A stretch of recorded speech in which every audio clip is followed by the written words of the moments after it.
Assalamualaikum warahmatullahi wabarakatuh.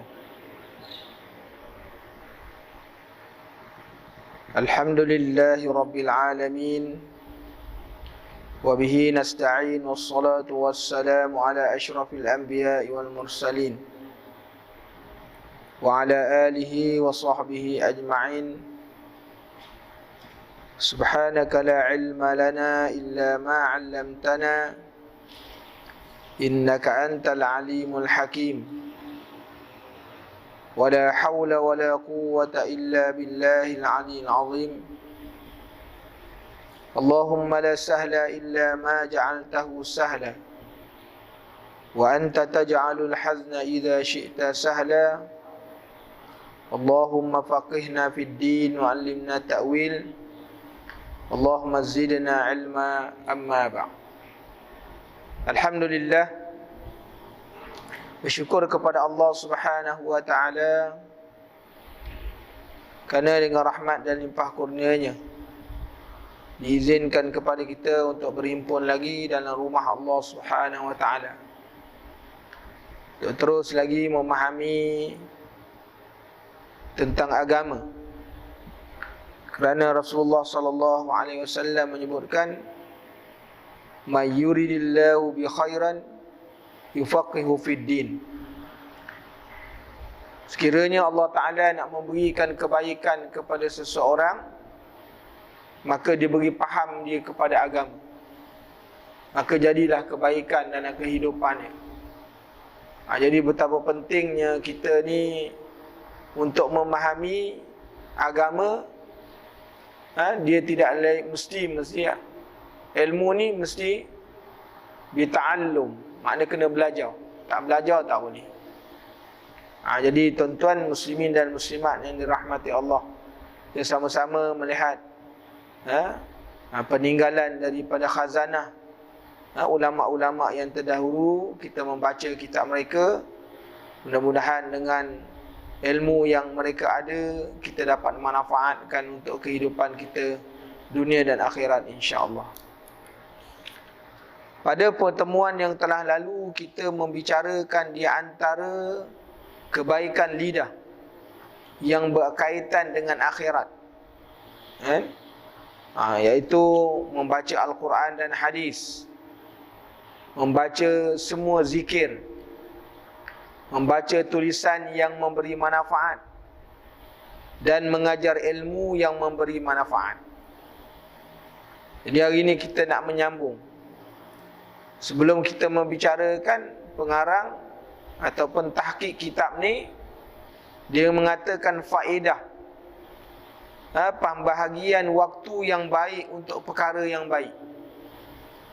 Jadi kita hidup ni mesti kena memastikan semua nikmat yang digunakan, yang diberikan oleh Allah Subhanahu wa ta'ala, pada nikmat waktu, nikmat umur, digunakan dengan sebaik-baiknya. Kerana apabila manusia kembali kepada Allah, akan ditanya, diberi umur di mana dihabiskan, diberi waktu di mana digunakan. Jadi ini semuanya akan ditanya di depan Allah Subhanahu wa ta'ala. Maka dikata pembahagian waktu yang baik ini menghafal, iaitu sama ada kita menghafal ilmu ke, daripada menghafal kitab-kitab, sama ada fiqh atau hadis ataupun yang lain daripadanya, ataupun menghafal Quran. Akhir waktu malam, iaitu akhir sahur, itu adalah waktu yang paling baik. Kerana waktu itu memudahkan untuk kita ni dapat apa yang kita hafal. Sebab tu kalau kita tengok perjalanan generasi para tabi'in, mereka menggunakan waktu-waktu yang macam ni ialah untuk, maknanya mereka mengingat Al-Quran, mengulang Al-Quran dalam sembahyang, dan mereka juga membaca kitab, kan? Kemudian membahas masalah agama dan berbincang, maka waktu pagi adalah lebih sesuai. Mana pada waktu pagi ni kita masih lapang, tidak disibuk dengan urusan. Atau kalau nak belajar ilmu, maka waktu pagi itu adalah waktu yang paling elok. Kerana suasana pada waktu itu kita masih segar. Kan? Jadi Imam Syafi'i pun melakukan yang demikian. Pada waktu pagi dia mengajar. Lepas daripada sembahyang subuh, habis mana dia punya hizibnya, lepas tu dia akan mengajar. Kan? Sehingga maknanya sehingga waktu duha, kemudian dia mencari penghidupan. Jangan kata maknanya ulama-ulama ni tak kerja. Ulama-ulama juga bekerja. Nabi-nabi dulu pun bekerja. Kalau kita melihat, maka Nabi Ibrahim dia sebagai pengembala kan. Tengok. Jadi Nabi Daud, Nabi Idris. Nabi Daud dia sebagai kerja tukang besi. Nabi Idris ni bekerja sebagai penjahit. Nabi Muhammad SAW peniaga. Maknanya kalau kita kata orang Nabi-Nabi tak kerja, itu salah. Sehingga maknanya para sahabat dulu pun bekerja. Sayyidina Abu Bakar peniaga, Omar peniaga. Selepas dia menjadi pemerintah, itu waktu lain lah ceritanya. Begitu juga zaman tabi'in. Zaman tabi'in Abu Hanifah, dia seorang peniaga. Kan? Jadi kita melihat bahawa generasi orang dulu, mereka ni dalam mereka mengajar ilmu, memberi ilmu, mereka juga ada pekerjaan sendiri. Dengan sebab itu mereka tidak takut untuk menzahirkan, untuk memperkatakan yang hak. Contohnya Al-Imam Abu Hanifah, dia tak takut menzahirkan hak, menyatakan hak kepada khalifah ataupun kepada Amirul Mukminin, pemimpin. Kerana apa? Dia tidak bergantung dengan pemimpin. Kerana dia ada sumber sendiri. Jadi dia nak bercakap benda yang hak tidak terhalang. Hari ini tuan-tuan muslimin dan muslimat yang dirahmati Allah, kalau kita nak bercakap perkara-perkara yang hak, banyak halangan-halangan gitu, kan? Sebab makna kita terikat dengan sesuatu dan sebagainya. Jadi kadang-kadang menjadi susah dan sukar untuk kita menyampaikan sesuatu, sehingga maknanya kebatilan itu tetap berlaku. Jadi kalau ada orang yang menyatakan hak, terkadang-kadang dia punya mudarat itu lebih besar daripada apa yang dia nak bagi tahu. Jadi ini sebabnya tuan-tuan, berbeza dengan ulama-ulama yang terdahulu. Kemudian waktu menulis, dia ambil fawaid, menulis fawaid ni, faedah-faedah ni waktu siang. Kan? Dibahagikan waktu di antara subuh dengan zuhur ni, beberapa perkara lah diletakkan. Dan mempelajari permasalahan agama, permulaan maghrib, iaitu waktu maghrib dan isyak. Jadi kita ni sesuai. Kalau kita nak mendalami masalah agama, nak memahami agama, ni waktu yang paling singkat. Di antara maghrib dengan isyak, kira-kira 45 minit adalah waktu yang sesuai. Kan?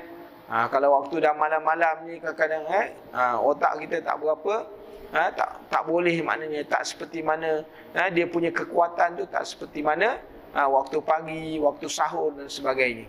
Sebab tu nak belajar pun kena ikut, kena tengok, memilih waktu kan. Kena ada waktu untuk memudahkan ilmu tu kita dapat kan. Jadi kata ulama, kata pengarang kitab, faedah yang seterusnya daripada lidah ini untuk akhirat, menyuruh kepada yang ma'ruf dan mencegah kepada yang mungkar. Kan? Kuntum khaira ummatin ukhrijat linnas ta'muruna bil ma'rufi wa tanhauna 'anil munkar. Kamu adalah sebaik-baik umat.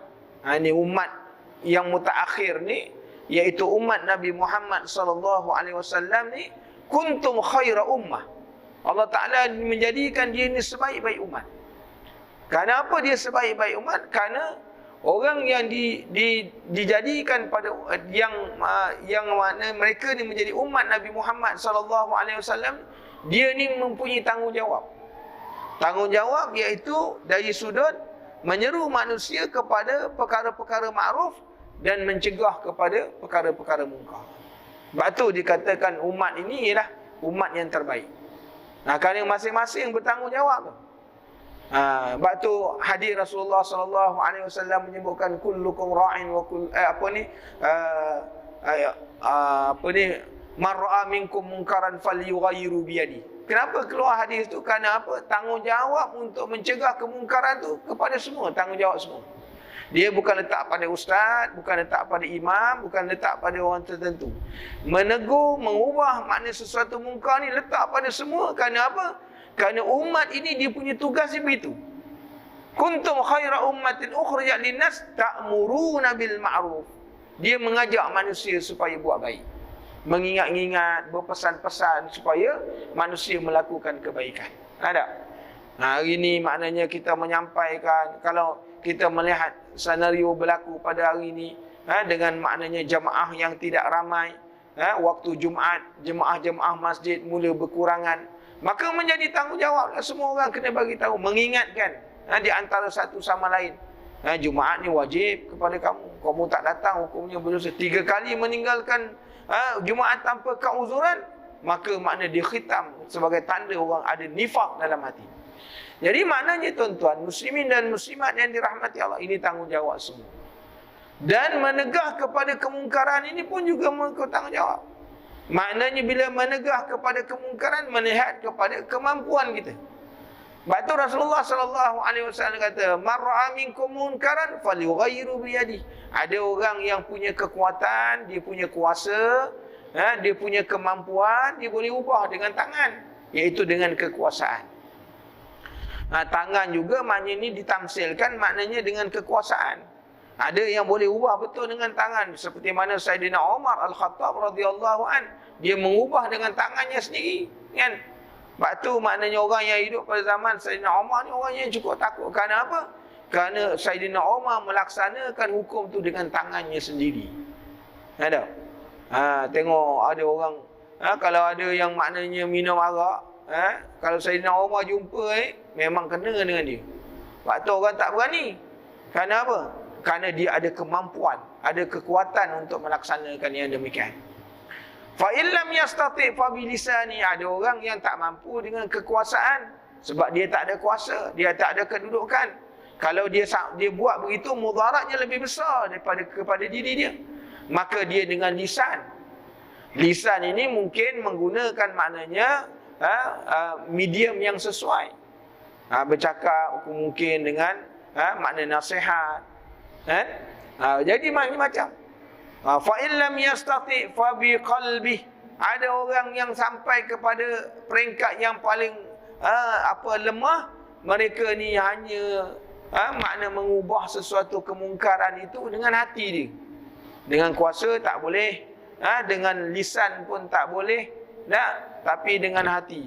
Tak redha betul tengok benda tu memang dia benci sungguh, tapi tak mampu nak buat dengan yang lain. Maka wazalika huwa dhaful iman, itu walaupun hanya dengan hati. Sebab Rasulullah sallallahu alaihi wasallam kalau dalam hati pun tidak ada perasaan benci dengan sesuatu kemungkaran, maka dia sama seperti mana orang yang melakukan. Jadi dengan sebab itu benci dengan hati. Walaupun membenci dengan hati ni dia kata paling lemah lah, kita tu makna paling lemah, tapi itu yang mampu dibuat.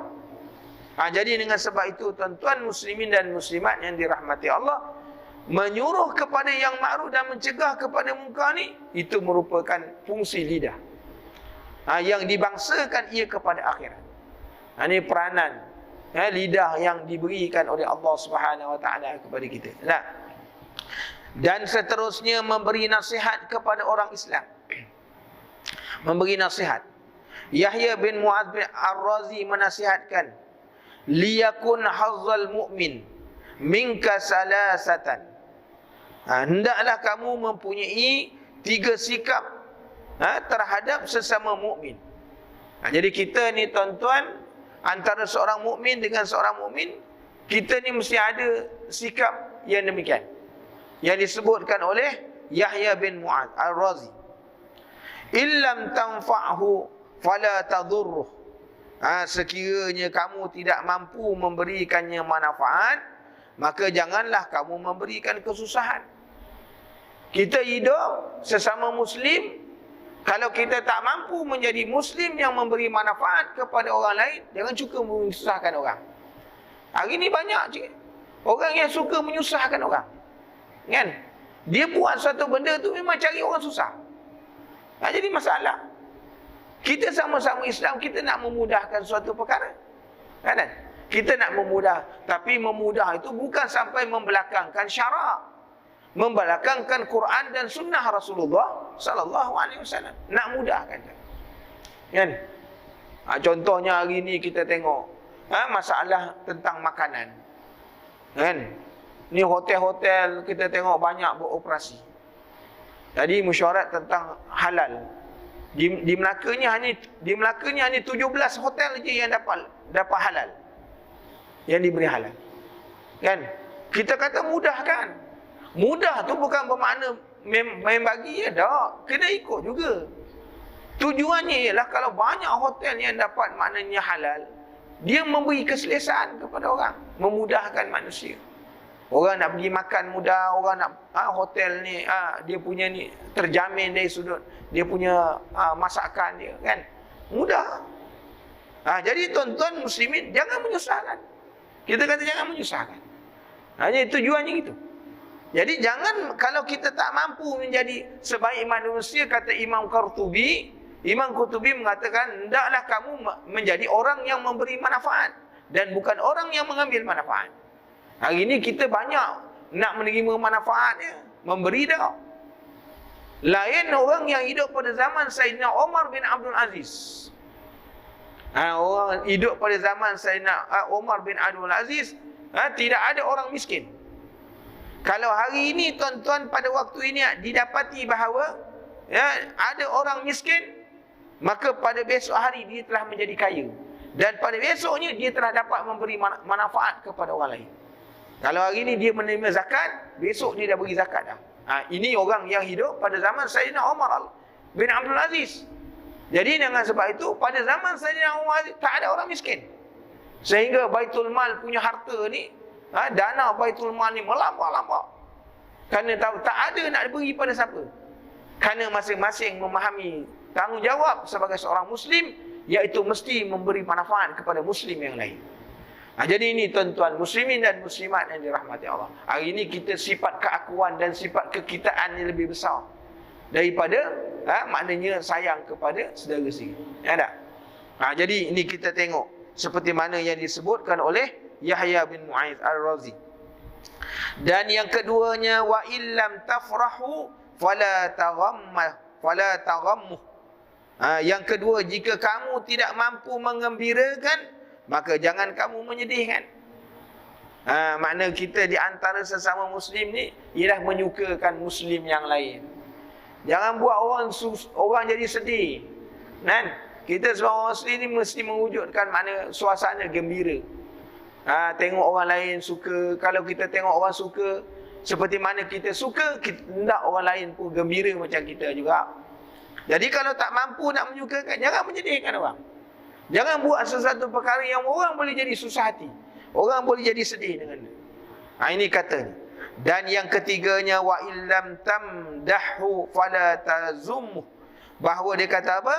Dan jika kamu mampu memujinya, jika kamu belum maknanya mampu memujinya, maka jangan kamu mencelanya. Kalau sekiranya hari ini kita tak mampu nak memuji orang, mungkin di sana kita dapati ada kekurangan-kekurangan dia. Tapi jangan cela. Jangan kutuk orang. Hari ni kalau kita kutuk orang, tak kira tau. Depan-depan orang ke apa ke, tak kira. Dia kutuk semacamnya.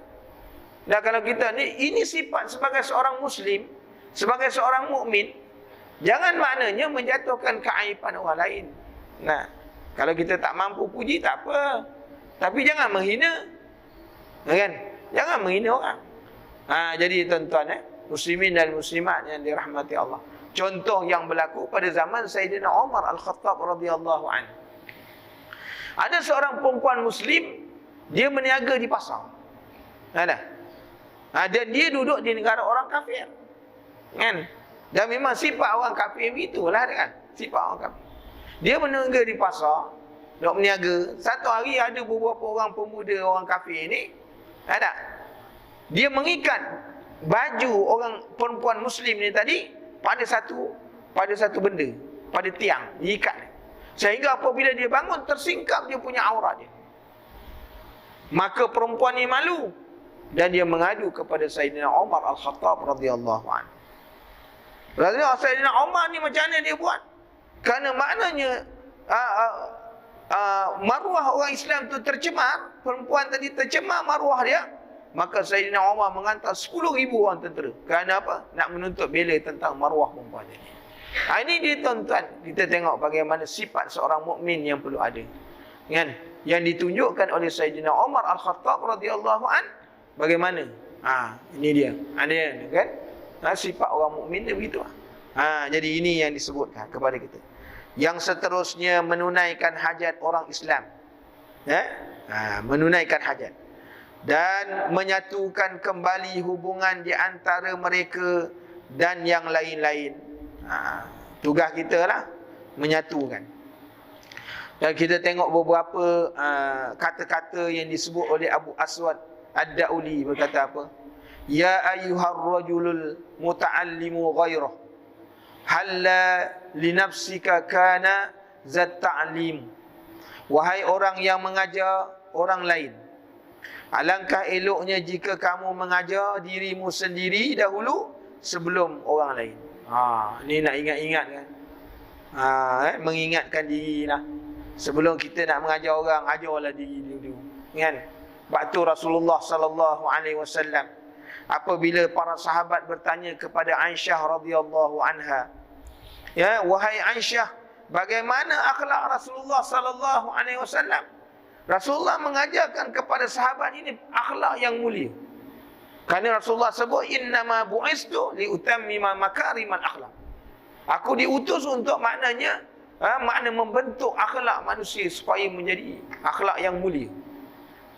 Maka orang tanya kepada Aisyah bagaimana akhlak Rasulullah sallallahu alaihi wasallam. Kata Aisyah, kana khuluqul Quran. Akhlak Rasulullah ialah akhlak Quran. Makna sebelum makna dia mengajarkan, makna itulah sifat akhlak Rasulullah. Dia mengajar supaya orang bangun malam, Rasulullah sendiri bangun malam. Berdiri bangun malam sampai bengkak-bengkak kaki sembahyang. Rasulullah sujud begitu lama. Makna dia mengajar para sahabat supaya berderma. Rasulullah kalau dia menginfakkan harta seperti mana angin yang berhembus sampai tak ada benda kat dalam tangan lagi. Ini kita nak tengok bahawa apa yang diajar oleh Rasulullah SAW, dia terlebih dahulu maknanya pada diri dia. Sebab tu Allah Ta'ala menyebut dalam Quran, atamuruna nasa bil birri wa tansawna anfusakum. Kamu suruh orang buat baik, tapi jangan lupa kamu diri kamu sendiri. Kamu suruh orang semayang, banyak semayang sunat, jangan lupa diri. Kan? Kamu suruh makna orang berpuasa, orang menginfak, jangan lupa kamu. Kan? Nanti orang buat, kamu tak buat, tak kena. Sebab tu kata Abu As'ad Ad-Dauli, kata apa? Alangkah eloknya jika kamu mengajar dirimu sendiri dahulu sebelum maknanya orang lain. Ini peringatan kepada kita lah. Kemudian dia kata apa? Tasifud dawa'a lidhis saqami zawid dhana kaima yasihu bihi wa anta saqim. Kamu menyebut tentang penawar kepada orang sakit yang menderita, bagaimana mungkin diterima perkara tersebut sedangkan engkau sendiri sakit. Engkau nak ubat orang, kau kata ni ubat dia bagus, tapi yang beritahu dia pun sakit. Macam ni lah paling mudah. Awak jangan isap rokok, rokok ni bahaya tau. Tapi dia bukan main lagi. Kan? Tak sama, tak kena cara. Dia suruh orang, dia ni rokok bahaya, awak kena berhenti. Kan? Awak isap, saya tak apa. Ini bahaya tuan-tuan. Muslimin dan muslimat yang dirahmati Allah. Kita nak menyebutkan tentang penawar bagi sesuatu penyakit yang diderita oleh seseorang, tapi yang beri itu pun sama sakit juga, susah orang nak percaya.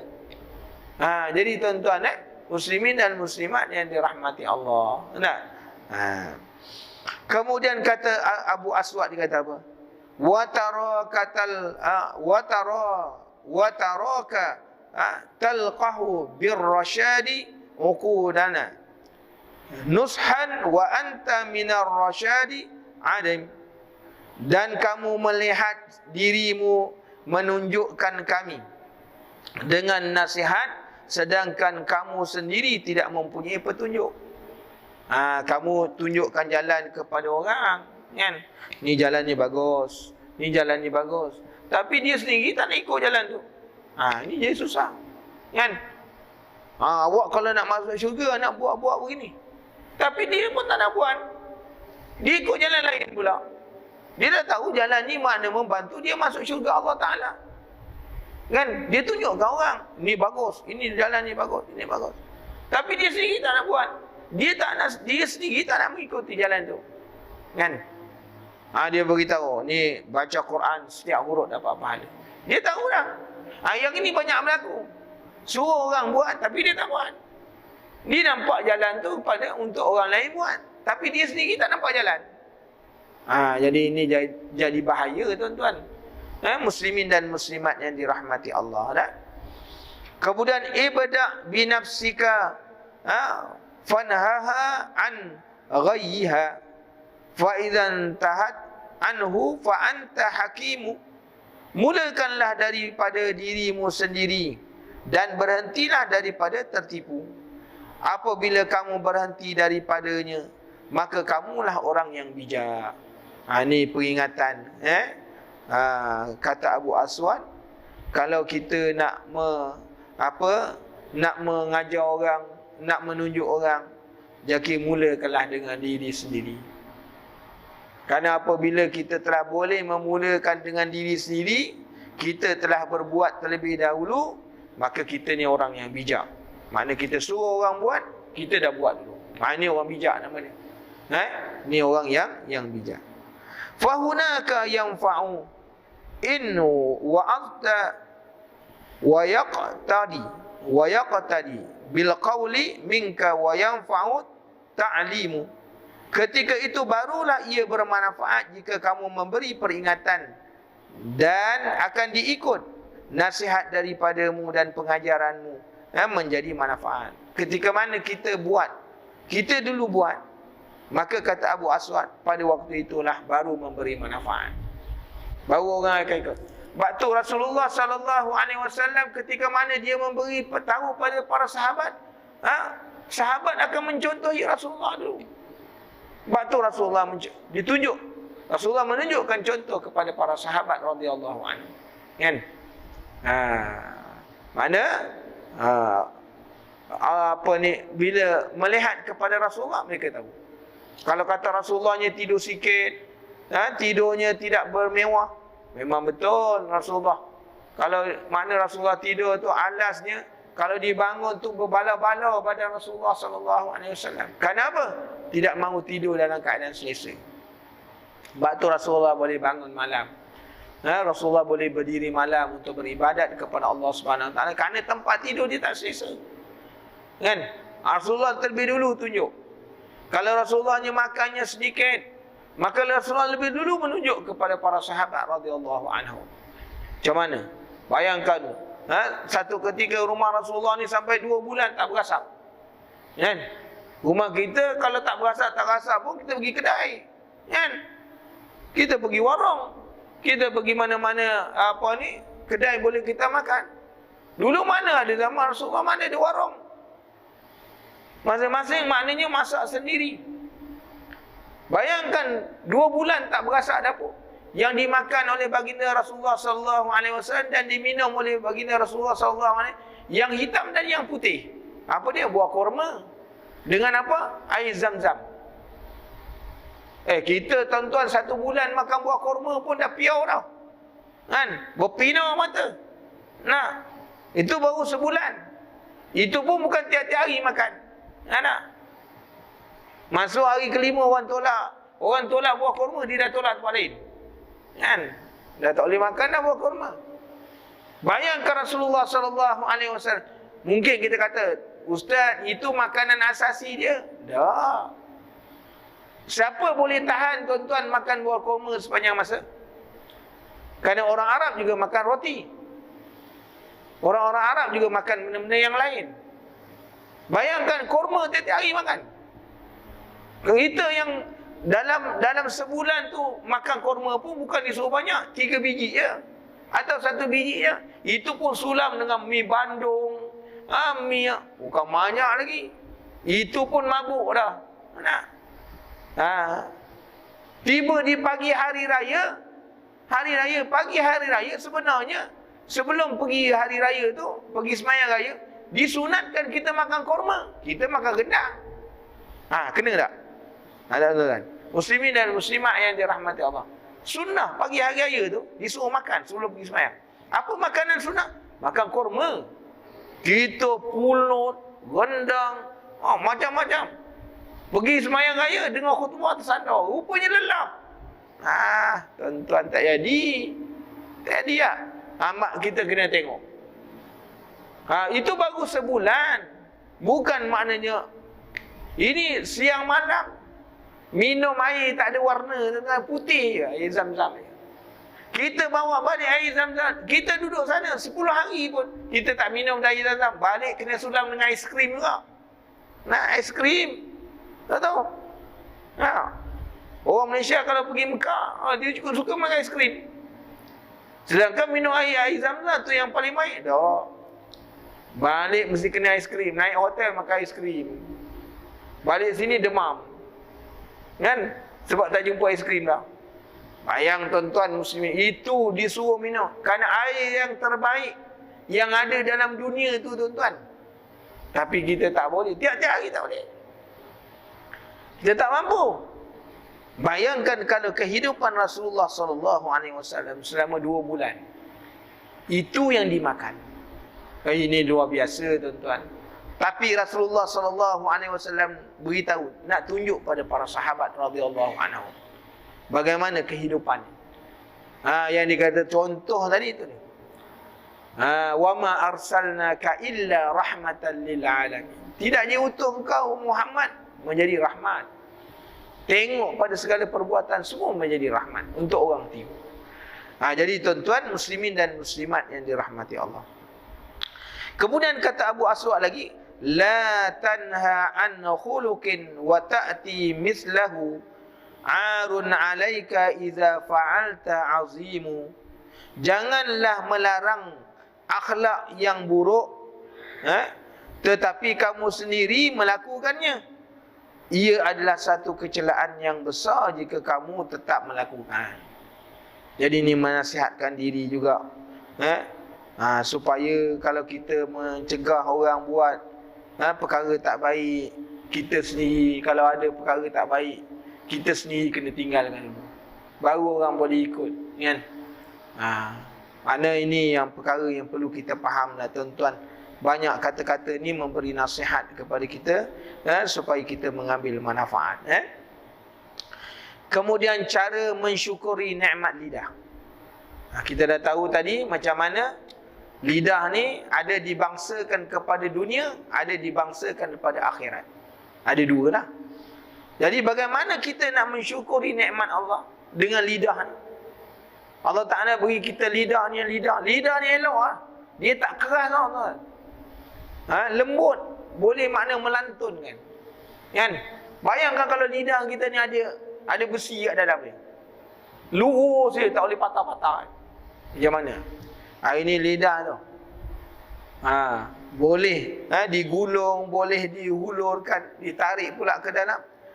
Kamu hendaklah mensyukuri nikmat lidah dengan menjaganya daripada sesuatu yang bukan menjadi tujuan lidah dijadikan, seperti berkata-kata sesuatu yang dilarang oleh syarak. Kita nak tanda mensyukurinya bagaimana? Iaitu menjaga lidah daripada mengeluarkan kata-kata yang dilarang. Maka disebut oleh Sayyidina Abdullah bin Mubarak, dia kata apa? Seorang tabi'in. Ta'ahad lisanaka inna lisana sari'un ilal mar'i fi qatlihi wa hadzal lisanu baridul fuadi yadullu rijala ala aqlihi Jagalah lidahmu kerana sesungguhnya lidah sangat cepat membunuh seseorang. Sebab tu Allah Ta'ala kata, wal fitnatu asyaddu minal qatl. Fitnah ni dia hasil daripada apa? Daripada lidah. Bahawa memfitnah itu lebih bahaya daripada membunuh. Kalau membunuh, tuan-tuan, kita bunuh orang mati satu nyawa je. Tapi kalau dengan memfitnah ni, dia kesannya boleh maknanya meruntuhkan sesuatu. Boleh maknanya menyebabkan mana jadi pura-peranda. Boleh membinasakan masyarakat. Boleh meruntuhkan negara. Ini kesan lidah ya. Sebab tu bahawa dia kata fitnah ni asyaddu, maknanya menunjukkan sifat yang paling tinggi. Bersangatan dia, bahayanya lidah ni, fitnah yang dihasilkan daripada lidah ni, bersangatan bahayanya daripada membunuh. Bunuh mati habis tak ada apa. Tapi kalau fitnah ni, tuan-tuan, tersimpan dalam hati seseorang tu, terkesan kadang-kadang berpuluh-puluh tahun baru nak hilang. Ada yang bawa sampai ke mati. Ini kesan daripada lidah seseorang. Ini jadi bahayanya, kan? Sebab tu kata Sayyidina Abdullah bin Mubarak, jagalah lidah kamu, sesungguhnya lidah itu sangat cepat membunuh. Dia lebih cepat daripada mata pedang. Mata pedang ni kita nak kena hayun dulu, kan? Kadang-kadang bila kita hayun, orang lawan balik. Kadang-kadang tak kena. Tak. Mana belum tentu dengan kita libas tu orang boleh mati. Tak kena lagi. Tapi lidah ni, engkau berselindung pun orang boleh terkesan dengan lidah. Kau cakap dekat mana? Dekat sini.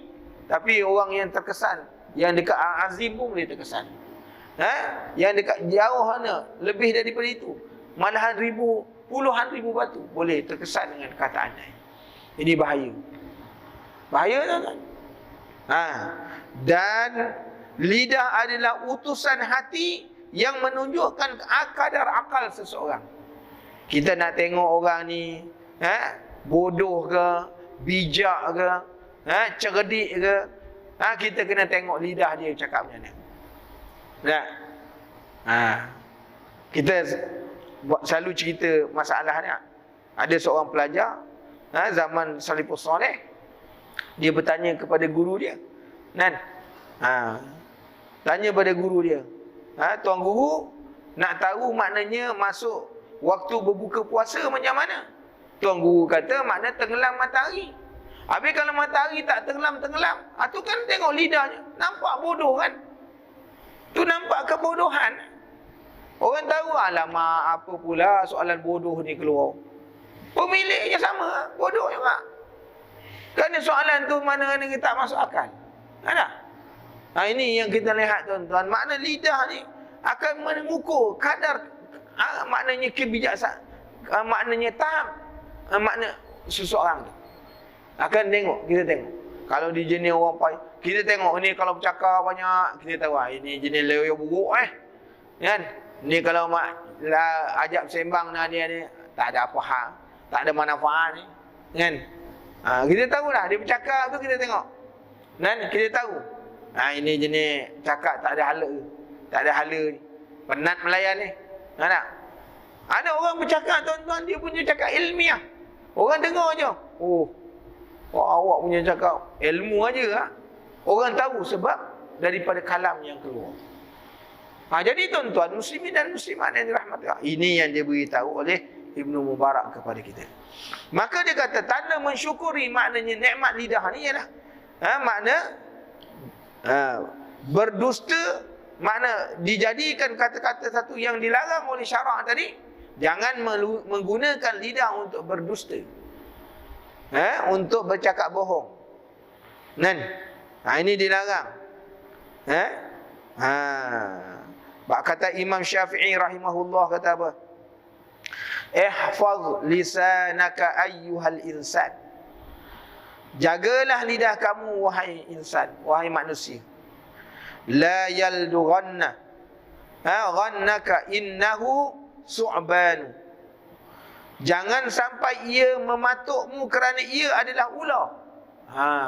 Apa maksud kata saya nak kata apa ni Imam Syafi'i? Lidah ni terkadang-kadang membinasa. Sebab tu orang dulu kata apa? Kerana mulut santan binasa. Sebab kerana mulut badan merasa.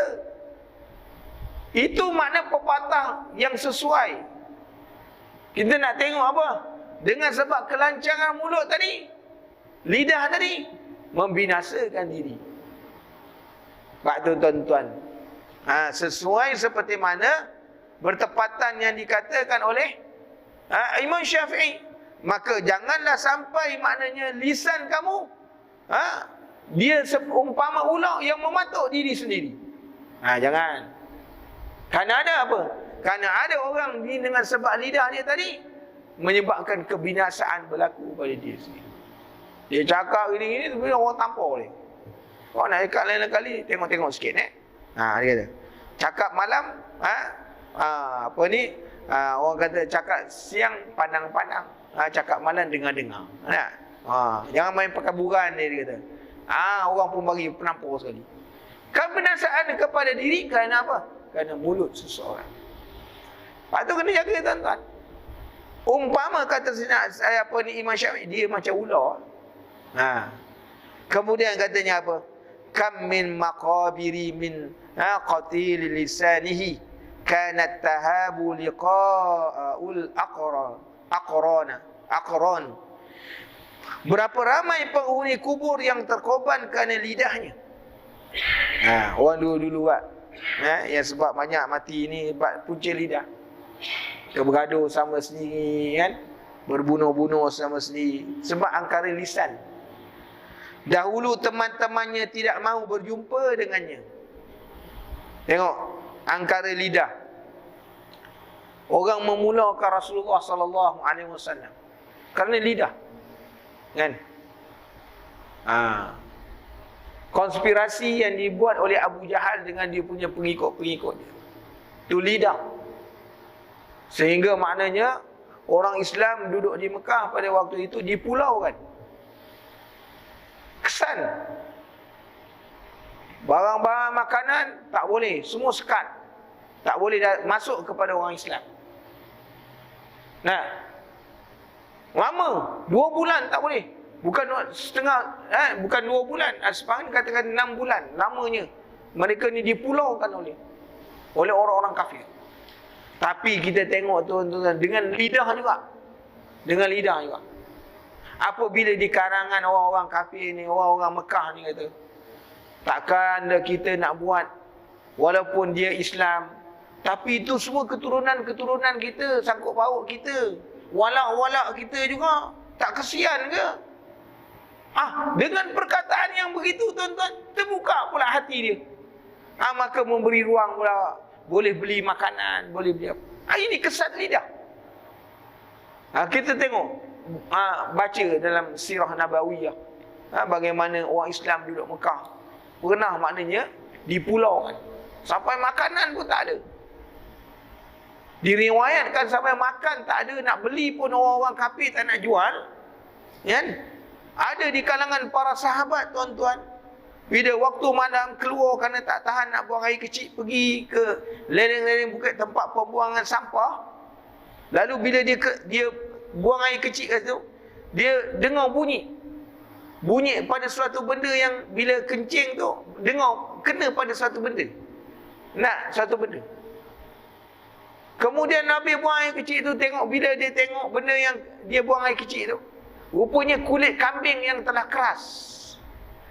Lalu ambil kulit kambing tu, dia basuh, dikerik, direbus lalu dimakan. Tengok susah pada tahun tu.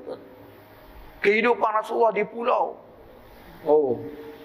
Sehingga makna kata Khadijah bin Khuwailid, ketika mana orang Islam di pulau, daripada tak boleh beli makanan, tak boleh masuk pada orang Islam, apa Khadijah makan?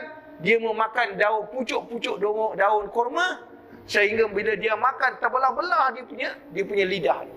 Tuan-tuan boleh buat. Hari ni orang umbut kelapa pun orang tak makan. Jangan-jangan umbut kelapa pun orang tak kenal. Tak? Bayangkan kepada waktu itu tuan-tuan muslimin dan muslimat yang dirahmati Allah, Dengan kesan lidah tadi, orang Islam di Pulau Khadijah kata, nak makan benda tak ada. Aku terpaksa mengambil pucuk mana tamar. Pucuk tamar ni tuan-tuan berduri. Daun tamar berduri kan. Terpaksa makan tu. Sampai maknanya terbelah-belah lidah. Kita boleh buat? Tak boleh. Ini kesan. Kita berhenti setakat ni.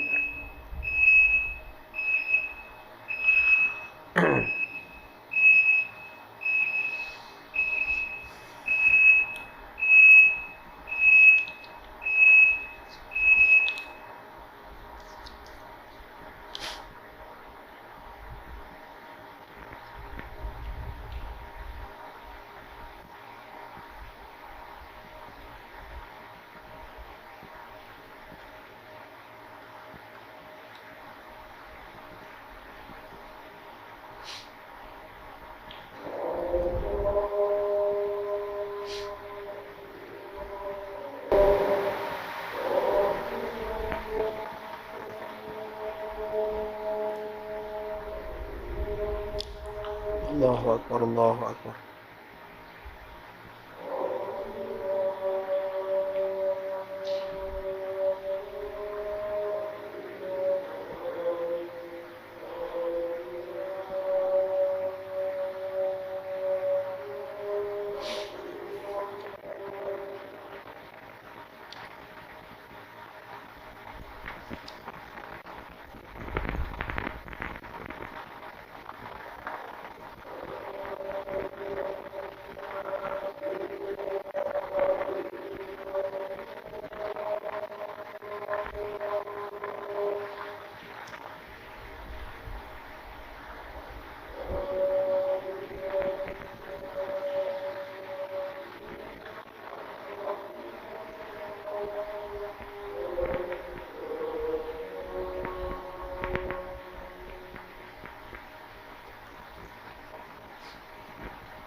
Allahu Akbar, Allahu Akbar.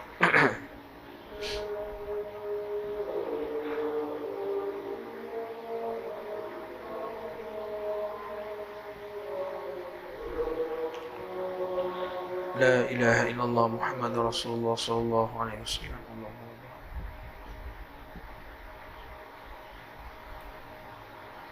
Bismillahirrahmanirrahim. Alhamdulillahi rabbil alamin wassalatu wassalamu ala rasulil amin wa ala alihi wa sahbihi ajma'in, amma ba'. Dusta ataupun kazib lawannya as-sidq, makna benar. Ia merujuk, makna dusta ni merujuk kepada memberitahu tentang sesuatu yang tidak sama dengan kenyataan yang sebenar. Itu makna dusta lah. Itu dusta. Sama ada melalui perkataan atau perbuatan seperti dengan isyarat tangan, mengangguk ataupun mendiamkan diri. Dusta yang dibicara di sini adalah maknanya bercakap bohong. Ni dusta, kan? Makna berdusta ni maksud suatu perkara yang tak benar. Seperti mana yang diberitahu. Dengan medium-medium yang tertentu kan.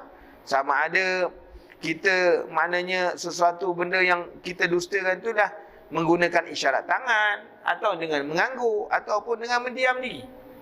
Makna tu boleh jadi dusta, kan? Makna dekat sini dia tumpu kepada bercakap bohong lah. Berdusta adalah bencana lidah yang sangat besar sehingga Allah Ta'ala menyebut 280 kali tentangnya dengan ancaman yang keras kepada orang yang selalu berdusta. Disebut di dalam Al-Quran, maknanya kalimah dusta ni sebanyak 280 kali ulangan, dalam tempat yang berbeza-beza, dalam surah yang berbeza-beza. Ada surah yang sama, ada surah yang berbeza-beza. Ada. Jadi tuan-tuan muslimin dan muslimat yang dirahmati Allah, nak tunjuk apa? Bila dia ulang dengan begitu banyak oleh Allah Subhanahu Wa Taala dalam kitabnya, menunjukkan ini adalah maknanya satu perkara yang besar. Orang tak boleh ambil ringan. Orang tak boleh pandang mudah. Kan? Sebab diulang banyak kali supaya nak mengingatkan manusia. Sebab tu Allah Ta'ala sebut, Inna Allah la yahdi man huwa kazibun kafar. Sesungguhnya Allah tidak memberi hidayah, petunjuk kepada orang yang tetap berdusta, iaitu yang mengatakan yang bukan-bukan, lagi sentiasa kufur dengan melakukan syirik. Sehingga maknanya Allah Ta'ala mengingatkan bahawa Allah tidak memberi hidayah, memberi petunjuk kepada orang apa? Yang sering, yang tetap berterusan, mustamirran. Maknanya yang selalu, yang berterusan berdusta. Dengan apa? Makna menyatakan yang tak betul, yang bukan-bukan. Ini nak tunjuk pada kita ancaman Allah Subhanahu Wa Taala kepada sifat dusta tadi yang disebabkan dengan lisan seseorang. Sehingga orang yang berdusta ni disebut dengan nama mukazzibin. Makna orang yang pendusta. Kan? Dia jadi pendusta. Dia ada sehingga digelar begitu. Dengan gelaran, dia dapat gelaran tak? Kazibun. Okey. Dan Allah Ta'ala berfirman, wa yaumal qiyamati taral ladzina kazabu 'ala Allah wujuhuhum muswaddah alaysa fi jahannam maswal lil mutakabbirin. Dan pada hari kiamat engkau akan melihat orang yang berdusta kepada Allah, dan yang menyatakan kesedihan itu, muka mereka hitam legam. Ini bagaimana keadaan ataupun natijah daripada orang yang suka berdusta ketika mana hidup kat atas dunia. Maka besok maknanya mereka ni ketika mana berhadapan dengan Allah Ta'ala, kalau muka hitam legam. Tuan-tuan, ada orang hitam tuan-tuan, kan? Tapi kalau hitam tu Allah Ta'ala bagi nur, dia lain. Nak?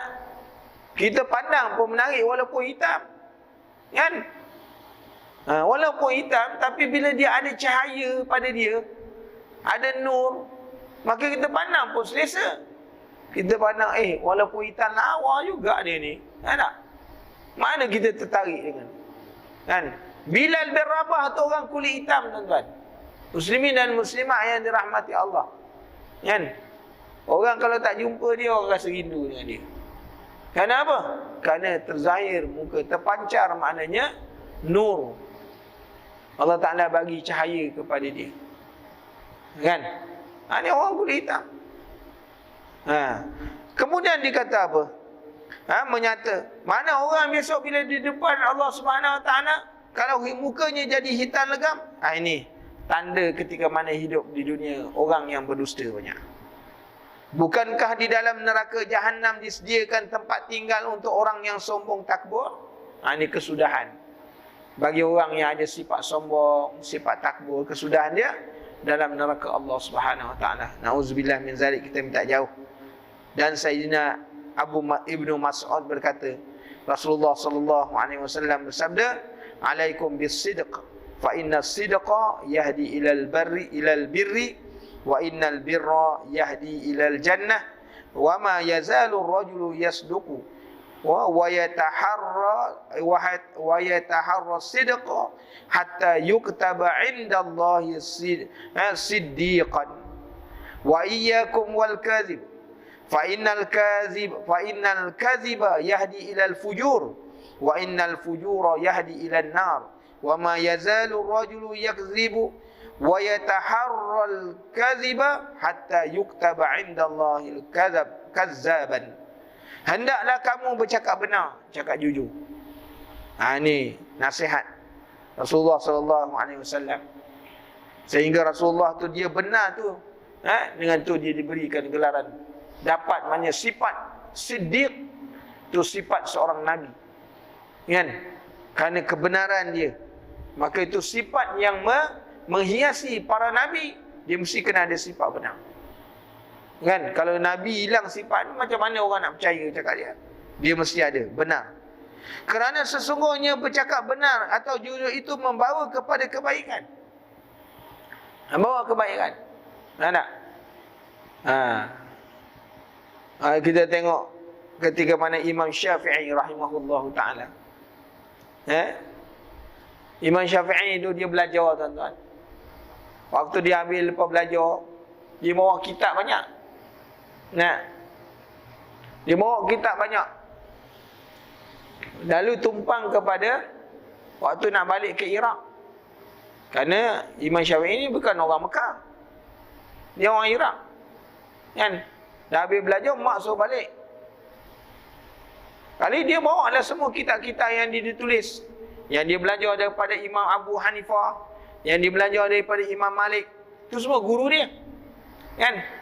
Banyak kitab yang dimasukkan dalam guni. Jadi dia tumpang balik. Kan? Dia tumpang balik dengan guni-guni buku kitab yang ditulis. Dalam masa perjalanan, kafilah yang membawa yang dia tumpang tadi, dia rompak. Kalau lalu di padang pasir, penyamun banyak. Kan? Tuan-tuan jangan tanya penyamun tarbus ke apa, penyamun lah. Kan? Jangan tanya penyamun jenis apa, jangan. Ya, dia penyamun. Mana semua harta-harta pedagang diangkat. Tiba kepada Imam Syafi'i. Imam Syafi'i, perompak tu tanya, engkau apa yang ada? Ni dalam goni ni apa? Dia kata kitab. Kan? Dia kata kitab. Kata perompak, aku nak ambil juga kitab ni. Kata Imam Syafi'i, janganlah nanti ilmu aku hilang. Oh, ilmu kau duduk dalam kitab ni. Bermula daripada itu Imam Syafi'i hafal semua. Sebab tu ilmu yang dihafal tidak boleh dicuri. Tapi ilmu dalam kitab orang boleh ambil. Sebab tu tuan-tuan, sebab tu disuruh hafal. Kan? Sebab tu ilmu disuruh hafal. Ilmu yang dihafal tak hilang. Mana orang nak ambil dalam hati kita, dalam dada kita, mana orang boleh curi? Tapi kalau buku dalam kitab, orang boleh ambil. Ketua perompak tu mengingatkan Imam Syafi'i. Oh, kau belajar selama ni, ilmu kau duduk kat kitab. Aku curi kitab kau supaya kau tak ada ilmu. Imam Syafi'i dia kata, lepas tu aku menghafal semua. Sebab tu Imam Syafi'i ni tidak ada satu ilmu yang hilang daripada ingatannya. Sebab tu tuan-tuan, mulia. Kan? Orang yang menghafal ni dia mulia kerana dia ingat benda tu tersimpan dalam otak. Ni kalau buku ni balikkan hilang, orang rumah tanya, apa belajar? Entahlah. Kan? Tadi abang ada tulis, mana pergi kertas, rupa dalam motor tadi dia tiup angin. Balik, tak ada apa, ilmu tak ada. Tak? Balik datang macam tu juga, balik pun macam tu. Orang rumah kata, apa yang belajar tadi? Lama duduk kat masjid. Dia pun cari kertas. Kertas tu dah kena tiup angin rupanya. Allah. Tapi kalau dia hafal, dia ingat betul. Oh, ustaz kata gini. Dia ingat. Oh, buat apa? Masuk dalam kepala dia. Lepas tu tuan-tuan muslimin dan muslimat, kemuliaan orang yang menghafal. Jadi kita tengok. Kata maknanya disebut di dalam hadis ini, maknanya orang yang mulia itu, orang yang bercakap benar, jujur dia membawa kepada kebenaran, membawa kepada kejujuran dia, membawa kepada syurga orang yang bercakap benar. Sesungguhnya seorang itu apabila bercakap benar dan berusaha untuk selalu jujur sehingga dia ditulis di sisi Allah Subhanahu wa taala sebagai orang yang jujur. Kisah Ibrahim bin Adham. Kisah Ibrahim bin Adham. Dia satu hari umur dia masih kecil. Mak kata dia nak pergi menuntut ilmu. Kan? Lalu maknanya dititipkan Ibrahim bin Adham ni kepada rombongan kafilah nak pergi Mekah. Dulu Mekah ni tempat ilmu lah tuan-tuan, muslimin dan muslimat yang dirahmati Allah. Semua ulama-ulama di situ. Tapi ketika mana nak pergi, mak bekalkan 70 dirham. Sebagian kata 10 dirham. Mak kata, jangan bercakap bohong. Jangan cakap bohong. Kan? Pesan tu mak tu, jangan cakap bohong. Tu pesan mak sebelum pergi belajar. Bagi 10 dirham. Ketika mana bersama kafilah tadi jalan di padang pasir, kena rompak.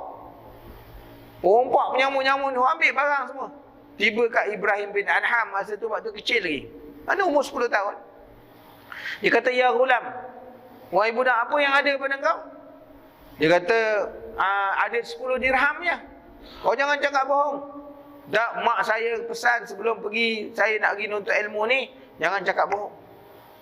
Lalu mana perempuan tu pun raba-raba, tengok ada satu uncang. Dia buka, memang 10 dirham. Kan? 10 dirham. Takdirnya tuan-tuan muslimin dan muslimat, dengan sebab jujurnya Ibrahim bin Adham tadi, kerana pesan mak tadi. Perempuan ni lepas dah ambil barang, pergi maknanya berjalan, sampai pada masa berehat. Ketua perempuan tu pun berfikir, ya, Allah Ta'ala nak bagi hidayah kan. Dia kata kalau budak yang macam ni umur 10 tahun, tak bercakap bohong, tak buat maksiat, kita ni dah nak mati dah tau.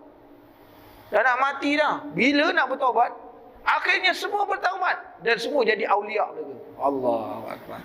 Kesannya apa tadi? Jangan cakap bohong ya. Kejujuran itu tuan-tuan penting. Ini kisah-kisah yang kita boleh ambil manfaat. Kan? Betapa pentingnya kejujuran. Kerana kejujuran itu dia membawa kepada kebaikan. Membawa kepada kebaikan. Sehingga ditulis di sisi Allah Subhanahu itu orang yang jujur. Dan jauhlah sifat dusta, kerana sesungguhnya dusta itu membawa kepada keburukan. Sebab tu pepatah orang tua dulu, siakap sinong, gelama ikan duri. Bercakap bohong, lama-lama mencuri. Itu berpandu pada hadis. Orang dulu tak pandai nak buat hadis. Kan? Dia buatlah satu maknanya binalan yang sesuai untuk mendidik masyarakat. Orang kampung dulu mana pandai cakap Arab. Kan? Tapi mereka rajin belajar tok guru yang baca kitab Arab. Maka orang-orang pandai dulu dia buat satu kata-kata nak beri ingat. Orang sebut dia hadis Melayu. Itu bukan hadis tuan, kan? Tapi nak beri ingat. Maknanya perkataan yang mereka cipta tu sesuai dengan hadis Rasulullah sallallahu alaihi wasallam. Kan? Dia umpamakan orang kita Melayu ni, ikan-ikan ni memang biasa dengan dia. Ikan siakap, ikan ini kan. Jangan cakap bohong, lama-lama mencuri. Betul. Kalau hari ni anak-anak dia selalu berbohong, memang macam tu. Kan? Berlaku dalam kehidupan kita hari-hari. Kalau dia cakap bohong, memang ada yang something. Sebab tu nak ingat kepada kita bahawa orang yang berdusta, suka berdusta, membawa kepada keburukan dan membawa kepada neraka. Natijahnya neraka. Seorang itu sentiasa berdusta dan berusaha untuk selalu berdusta sehingga dia ditulis di sisi Allah sebagai pendusta. Kan? Musailamatul Kadzab. Kenapa dia namakan Al-Kadzab? Sebab dia berdusta. Kan? Dia berdusta. Dia mengatakan dia Nabi. Dia mengatakan dia Rasul. Kan? Maknanya bila orang dengar, cuba kau bacakan ayat Quran yang kau ini. Dia kata, ini kau baca ayat Quran ni tak sedap, betul lah. Ini orang-orang yang kalau dia punya pengikut dah fobia, dia macam tu. Dia kalau dah taksub, wahai Musailamatul Kadzab, cuba kau bacakan ayat Quran. Apa ni wahyu yang kau dapat, yang kau kata kau tu dapat wahyu. Dia pun baca ayat Quran. Dia baca maknanya ayat surah-surah yang diubah-ubah. Dia kata tak sama macam Quran Memang penipu betul kau ni. Tapi walau kau penipu, aku suka kau. Itu jenis orang pobiau lah. Orang memang taksub tu payah nak ubah dia punya mentaliti tuan-tuan. Ni kita nak kena faham. Sehingga makna Musailamatul Kazzab tu dia nisbahkan dia pada Kazzab kerana dia mengaku jadi Nabi. Jadi supaya kesudahannya mana? Kita tengok tempat Musailamatul Kazzab tu masih ada lagi tempat yang dibunuh. Kalau pergi ke Madinah, tanya, minta mutawif bawa di mana tempat Musailamatul Kazzab dibunuh. Kan? Tapi kawasan tu dalam kebun tamar, kita tak boleh masuk. Pemerintah Arab ni dia tak suka kita pergi situ. Sebab dia kata ini semua ni khurafat. Ni orang Arab ni khurafat aja. Kan? Kalau kita pergi, kita boleh lalu depan aja lah, tak boleh berhenti dekat kebun tu. Kalau dia punya tempat dia dibunuh tu dalam kebun. Kan? Di antar persimpangan jalan. Jadi tuan-tuan, kalau kita pergi sendiri kita tak tahu. Kan? Suruh mutawif bawa mana tempat Musailamatul Kazzab dibunuh. Ni orang bawa lah, tapi tak boleh masuk. Jadi tuan-tuan, kita berhenti setakat itu dulu. InsyaAllah panjang umur kita bertemu lagi sekiranya diizinkan oleh Allah SWT. Bismillahirrahmanirrahim. Alhamdulillahi rabbil alamin, wassalatu wassalamu ala asyrafil anbiya'i wal mursalin wa ala alihi wa sahbihi ajma'in. Allahumma inna nas'aluka ilman nafi'a wa rizqan thayyiban wa amalan mutaqabbala.